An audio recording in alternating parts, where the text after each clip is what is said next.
Oi, turma, do livro Quem Ama Educa, e Samitiba, parte 1, Educação como vive a família hoje, capítulo 5, Gente gosta de gente. E o texto, Puberdade, buscando a identidade sexual. A inundação dos hormônios sexuais na criança e o terremoto corporal causam uma mudança radical no físico e nas emoções de um filho, tumultuando a família. É a época da convulsão familiar. O feminino e o masculino diferenciam-se bastante nessa etapa, cada qual com um comportamento característico, fortemente ditado pela dobradinha hormônios-cultura. A garota passa a dar extrema importância às colegas e às amigas, formando grupos e subgrupos que ora se unem como amigas eternas, ora se afastam como inimigas mortais. A família vai para o segundo plano. A religiosidade é exercitada vigorosamente em sua máxima carga. Os aniversários são super comemorados com todas as amigas, amigas das amigas, colegas, conhecidas, menos com aquela chatérrima, que até ontem era a melhor amiga. Como passarinhos alvoroçados e cantantes no fim de uma tarde de verão, elas voam de repente para outra árvore e tudo continua. Porém, um passarinho no chão está doente ou ciscando. No mesmo modo, uma garota solitária não está bem. As competições entre elas começam quando surge o interesse pelo mesmo garoto. O rapaz embarca no sentido oposto. Esse é o período mais antissocial de sua vida. Isola-se e se torna irritadiço, respondão, mal educado, não divide suas preocupações, não pede nem oferece ajuda. Grandes transformações corporais e psicológicas ocupam tanto o púbere masculino que ele fica sem energia para investir nos relacionamentos sociais. Tudo isso causa a maior estranheza na família se os pais descuidam até seus aniversários passam em branco. É muito difícil estabelecer um relacionamento aberto, alegre e falante com o garoto, bem ao contrário do que se passa com a garota.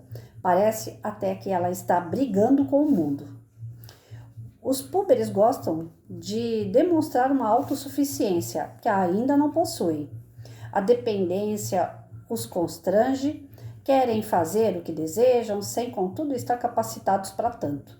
A força dos hormônios faz o garoto gostar de garotas, mas ele não se abre e, com receio de ser rejeitado, não as procura. Para complicar, sua testosterona não o deixa levar desaforo para casa. Briga por qualquer motivo e jamais pede desculpas, até mesmo quando alguém na rua fala mal de sua mãe, a mesma mulher em casa que ele não tolera e quer matar a todo instante. Gente do céu! Passei por essa fase aqui, sobrevivi. Tanto a minha fase, né, como pubere, até a fase do filho. Gente do céu, como é difícil. É uma fase muito complicada, muito complicada. Realmente, eu, pelo menos enquanto menina, eu queria ficar distante da minha mãe, eu queria as minhas amigas, que ao mesmo instante se tornavam inimigas. Pensa. Era tudo muito intenso. Gostar demais. Ter raiva demais. Responder, eu respondia para as pessoas na rua. Não tinha as coisas que acontecia na minha casa, eu tinha vontade de estourar dentro de casa. Mas por respeito a pai e mãe, porque eu sou ainda daquela época do não, né? O não absoluto. Você não pode, você não deve, você não, né? Então eu não podia abrir a boca. Aí eu estourava fora de casa. Chegava fora de casa, alguém olhasse para mim atravessado, eu já estava estourando, né? E eu levei essa parte do puber aí para o resto da vida, que, nossa senhora, até pouco tempo atrás eu era bem assim.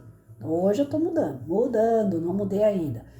E algumas pessoas vão se identificar comigo, porque nós somos lá da década de 70. Quem é de 70 sabe o que eu tô falando. As meninas eram muito contidas dentro de casa, mas fora de casa a gente aproveitava para soltar os bichos que a gente não podia soltar dentro de casa, né? E a questão da gente ser muito amiga com mulher. Mas, de repente, essas mesmas amizades que a gente tinha demais se tornavam inimigas mortais mesmo. Porque, eu não quero nem ver passando na minha frente. Se passar na minha frente, eu vou xingar, eu vou fazer, vou acontecer. Isso na época de colégio, né? A gente se unia para poder resolver os nossos pepinos entre nós ali, mas quando pegava fogo também, era um grupo de 6, via 3 para um lado, 3 para o outro, e se tornavam rivais. Nossa, ia pro jogo. Na minha época, as rivais a gente brigava no jogo, que aí não formava time mais junto, formava separado. Ia pra quadra para uma acertar a bola na outra, né? Eu lembro que quando eu entrei no handebol mesmo, Tinha uma que era concorrente a um cargo de namoro com um garoto da escola, e ela ficava no gol. E handball, você pega a bola e manda, né? Em vez de mandar nos buracos que tinha lá da trave, eu jogava lá na perna dela. Olha onde eu tô lembrando de coisa lá de trás, gente. Coisa de 12 anos, 13 anos de idade. Então, marca a vida da gente esse período aí. Vocês pensam que não? Nossa Senhora. E para sair desse período? É mais complicado ainda, que vai ser a parte da adolescência depois e que a gente vai fazer a leitura. Essa parte da puberdade, ela é terrível. Até você descobrir. Porque para muitos, eles te olham ainda como criança. Você é uma criança. Para certas coisas, você é criança. Para outras, você já é adulto, né? Patrícia, você já não acha que você tá grande demais para fazer isso? Tá bom. Então, isso daí eu não posso fazer porque eu já tô grande, então eu vou fazer porque eu sou grande. Aí daqui a pouco, você não se enxerga mesmo, né? Você ainda é uma criança e já tá querendo fazer isso. Então, a gente fica numa situação que a gente não sabe para que lado que vai. Ou eu sou criança ou eu sou adulto. O que você quer que eu seja? Eu já não sei o que eu sou e você também não colabora. Então, eu olhar para minha mãe e ficar, o que você quer que eu faça?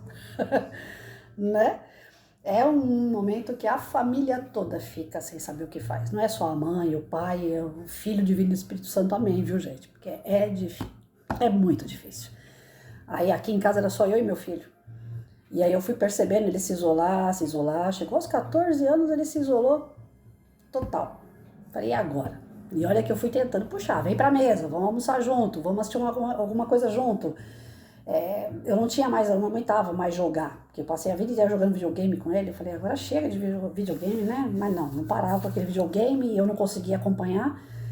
Aí eu tentava caçar assunto, né? Então, vem aqui, me ajuda em tal coisa. Vem cá, filho, eu tô precisando de tal coisa. Então, eu tentava puxar ele pro meu lado.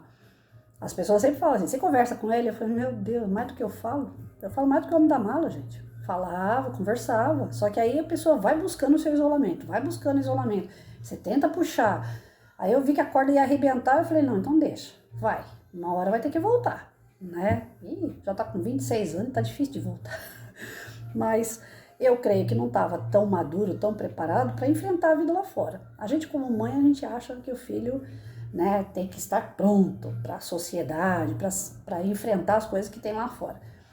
Ele quis sair aos 25 de casa. E eu fiquei aqui atarentada. Eu falei, meu Deus do céu. É um adulto, todo mundo vê como adulto. Mas a gente como mãe é complicado, né? Os meus alunos, quase todos têm filhos, já estão lá com seus 25, 30 anos. Aí quando eu vejo alguma coisa deles no Face, assim, eu falo, meu Deus, outro dia estava no meu colo essa criatura. Vinha aqui, abraçava, ficava aqui fazendo massagem na professora durante a aula, né? Ia pra lousa, passava aperto para fazer uma solução de problema, e hoje tá lá com o filho no colo.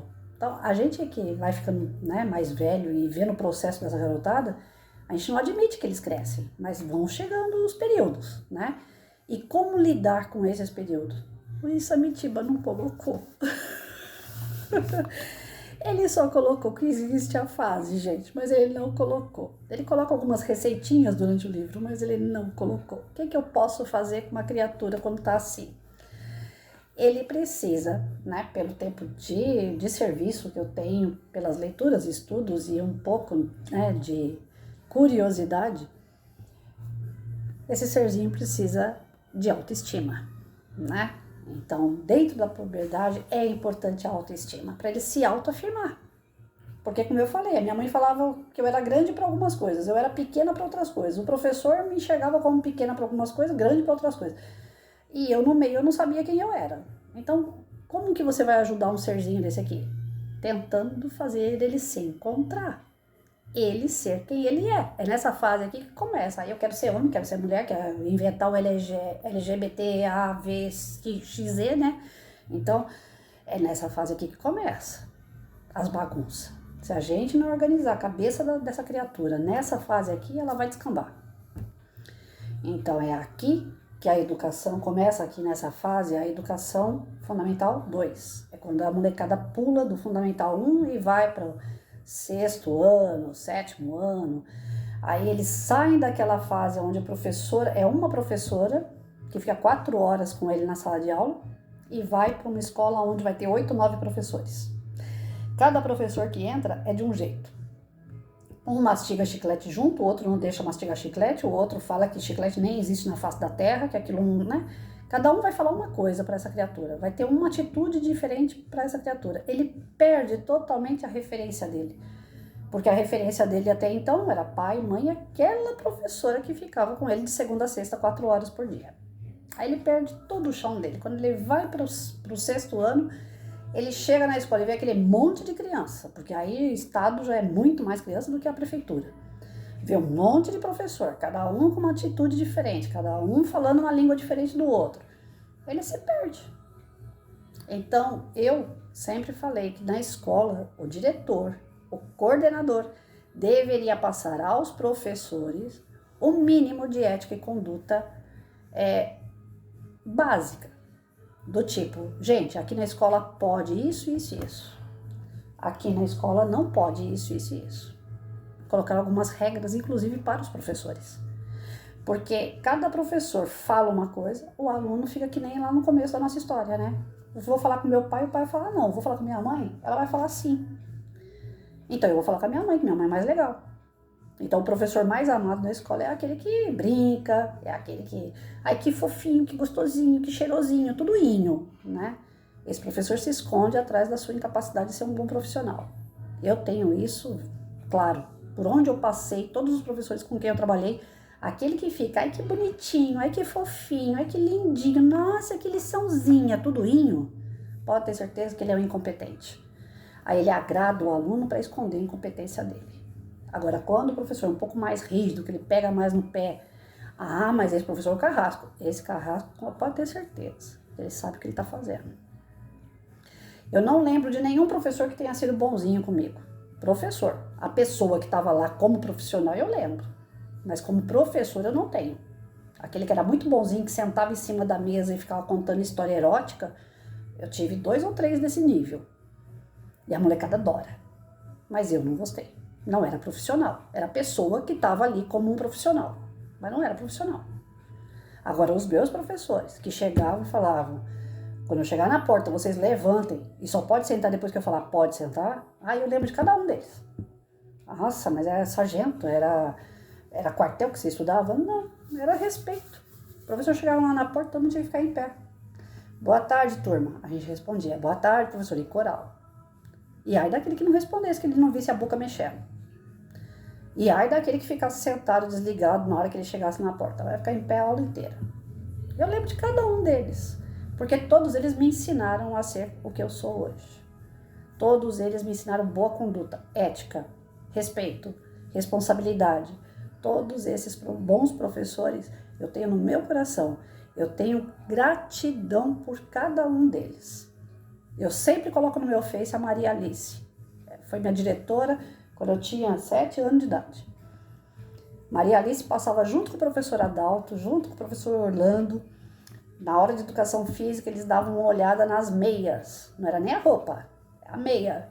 Se na meia branca não tivesse 2 listrinhas vermelhinha, 2 risquinhos vermelhinhos lá na nossa meia, se tivesse um só, volta para casa.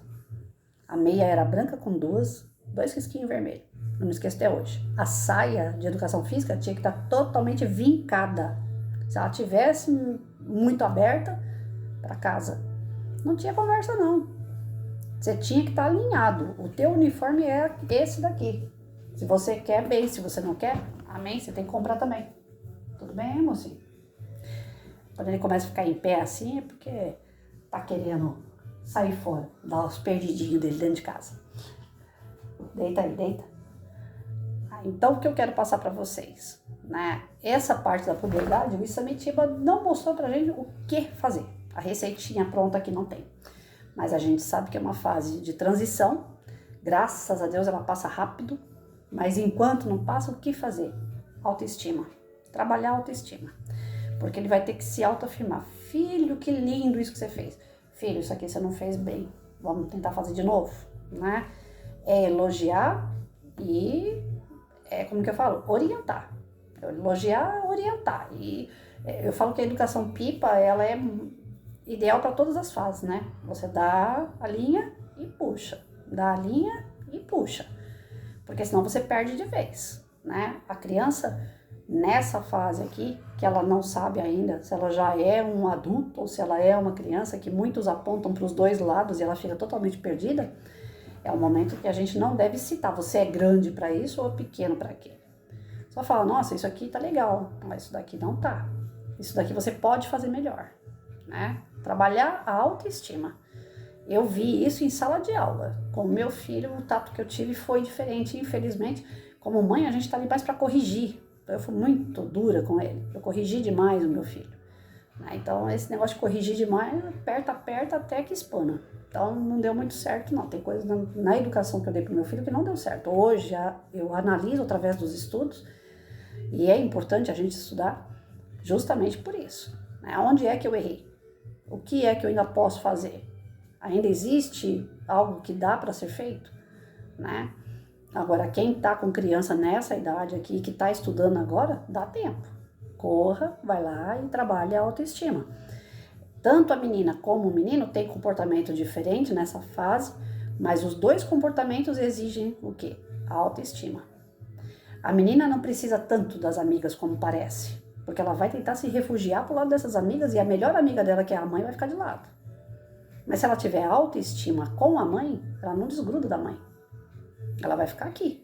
Ela vai lá, fica com as amigas, mas com autoestima ela vai trabalhar ela nesse grupo. Ela não vai ficar dependente da opinião dessas amigas.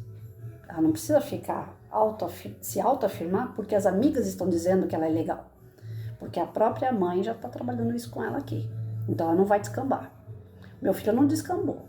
Né? Homem, como está dizendo aqui, se isola.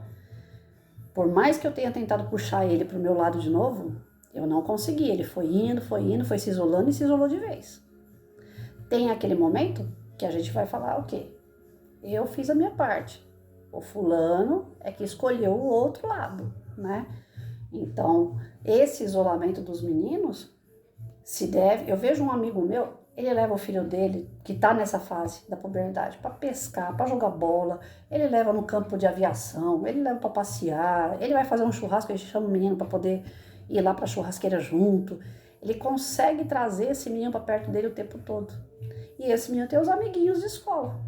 Ele não se isolou, porque foi bem trabalhada a puberdade nesse sentido, né? Então, não é todo mundo que tem esse dom. Isso é um dom nosso. Tem gente que tem o dom de cativar, de trazer, e tem outros que não. A gente vai oferecer aquilo que tem.